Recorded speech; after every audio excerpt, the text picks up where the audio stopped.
amma tola isaan deemtiin obsitu. Waan an obsuun qabu. Gad deebitu ol deebitu naan jettee na arrabsitaan. Deemin jedhe.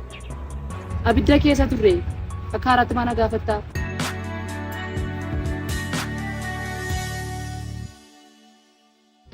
Ijaan qabu jedhu maraatti saadhaan jaalalli mucaatti wallaalchi saadhaan eenyuutan himadha gurraakki saadhaan maaloona birmadha wallaalchi saadhaan. Ijaan qabu jedhu maraatti saadhaan jaalalli mucaatti wallaalchi saadhaan eenyuutan himadha gurraakki saadhaan maaloona birmadha wallaalchi saadhaan.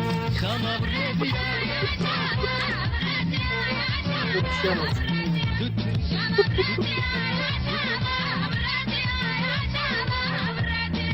Mucaya na kulani fuda atu kalbiya jofete oridiya barbade subudi Rugi. Dagamme.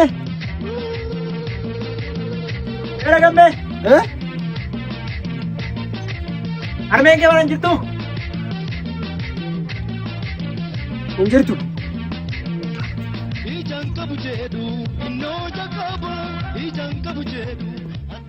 Bulcha, haadha kee barbaadee ture. Haadhi kee mana hin jirtu?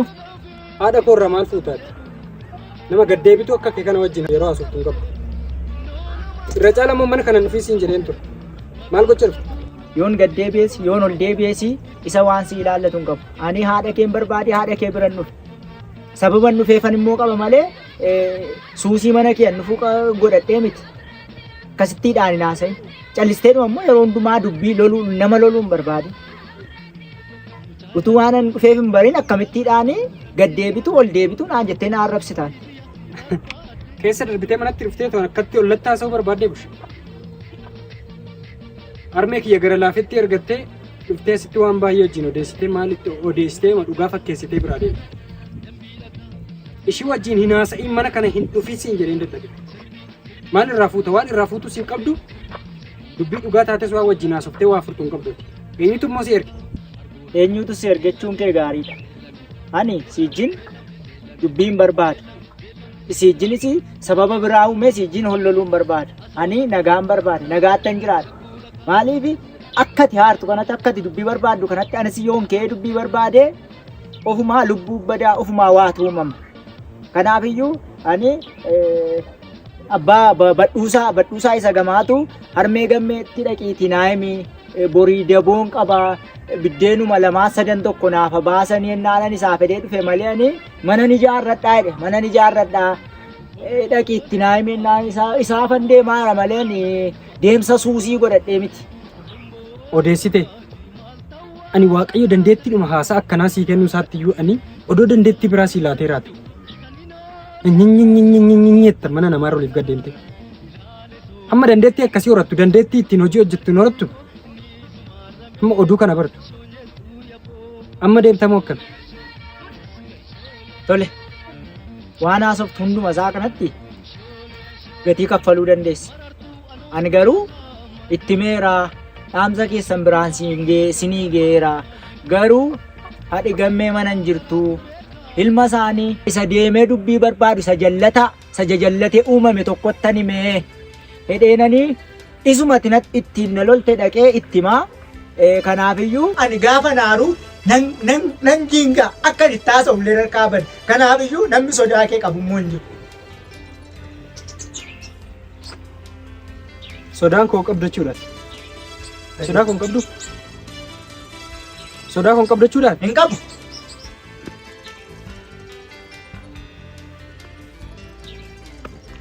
Ayyee na sababiin deemime. Odoo deemte si wayyabu. Deemaan jira silas maal deemin jedhe.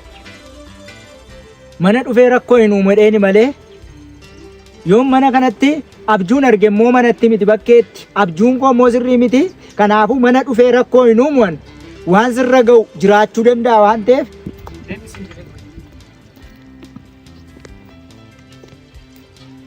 Odeessitu kana xurumba. Abjuun koo sirrii miti. Maatti beektaa waa'ee abjuu? Sare. Sareen aan jette sareen lafa isheen itti nama nyaattus lafa isheen itti nama ciniintus hin beekanii Dhuguma sareedhaa. Saree ta'uu koo immoo sittin argisiisa.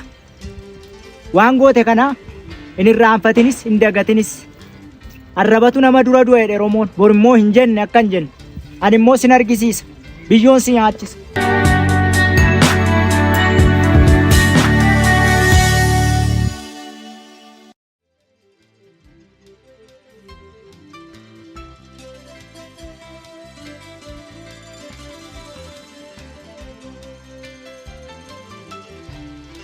Harme harme.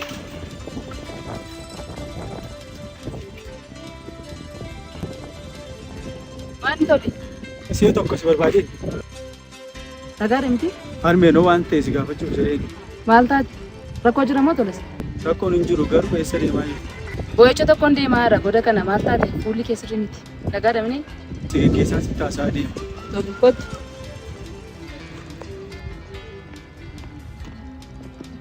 Gadheen akkasitti nattaasofte. Ool isheen keessaan baane keessan immoo buusa. Dhiisummoon immoo. Waan abbaa keetii kun ammoo yoon itti haaraasitti ta'a toles. Waama dur keessa turte miti nunoo abidda keessa turre akka haaraatti mana gaafattaa. Harme anoo si yaadeen dhufe amma nas ga'utti yoo ariifadheera isin yaadeen abbaan immoo maaliif achitti galee haati? Amala abbaa keetii wallaal ta'e tolesa inni addunyaa mataasaa keessa jiraata. Kan kana dhibeetu reefuu xinnoon boqodhe sadii deemuun boqodhe abidda keessan ture ana miti shumbureen aan yoo gadi baane yoo wal galu ibidduma uffatee fi gara manaatti gala kan si dhibu boqonnaa argachaa hin turre kan si dhibu. Maaliif kana godhe namitti hin jedhu hin jiru yoo waa dubbanne qaba afaan kee waan an keessa tureetti quban qabdu kana ammati na bira keessatti ariifadheera. Jireenyumti natti addaa'eera ana miti mucaanis rakkatteetti. Gabaa yoo naqe namaa wajjin dhaabattee haasaa oolte ollaa yoo naqe ollaa wajjin buna dhuguun hin danda'u kan si dhibu. Amma sadarkaa kanaatti jireenya jibbisiisa. Abbaan kee amala isaa beekta. Rakkoodha gadi biyya argate eessa lattee eessa jirtaa namni eessa gaafatu hin jiru beekta. Gaafan duraanas ture wanti hundumtuu nagaa qaba. Een keenyallee kabajamee jiraata ture. Amma garuu wanti hundumtuu jijjiiramee na eege. Abbaanis amala addaa baase. Shumbureenis kunoo jijjiiramtee na eegde. Akka duraanii miti waan hundumtuu jijjiiramee na eege naan. Harmee maa kun amma wanti kun gaariidha. Maaf akkas ta'e haalli kun? Haadhuuf abbaan keessi nufa rakkoon qabu naasofna waan jiru hundumtuu furmaatan argata. Inni patiin yaadan baay'isee sirrii miti fuudhii jaarra guyyaa guutuu si ilaalaan ture haalli keessa hin turre rakkoon qabu furmaatatti laanna abbaan kee dhufu. Erga isheen dubbii kana fidde na bukkee teessee achi teessee bara. Tole mee haa ta'u mee ol deebii namanne eegaadha. Agartee bushaan sun immoo dhufaa jirti ol deebii meeqeetti natti hin tolonne gurbaan kun.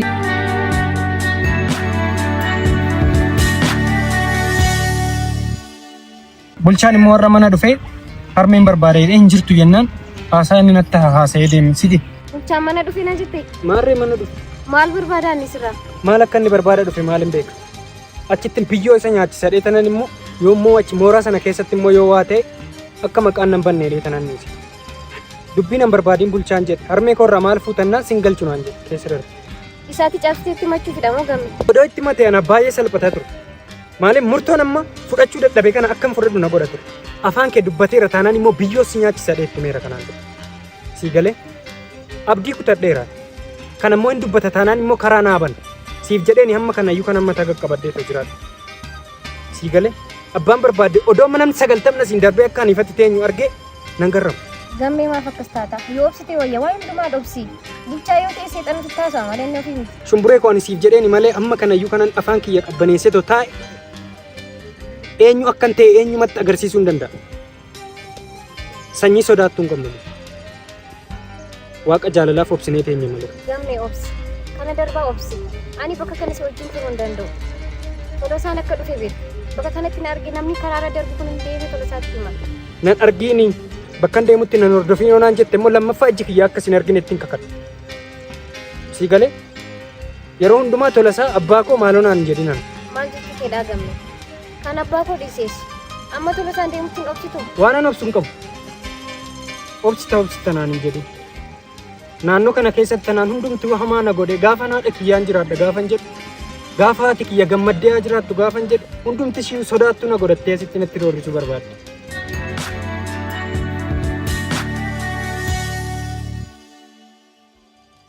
Maali tolosa isa dhugaa namni hin jijjiiramaa miisi ati tolosaa durii miti akkaataa haasaa keetiin ma jijjiirame maaliifi gara gochaatti deebifte haasaa gochaan dhossite haasaa kee malee maal gammeen immoo durii akkasii ani immoo dura akkasii ani illee madaamayyuu haasaan jaalladhu ani arrabuyyuu nan deema. Hammina abbaa kee qabu waan anaa seef akka inni qabeenyaaf of tuulu yeroo hundumaa waan anaa seef abbaa kiyyaa ammeessitee naan jedhu.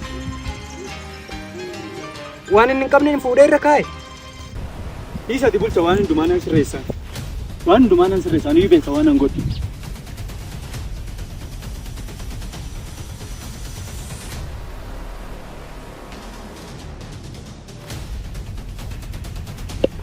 Gammi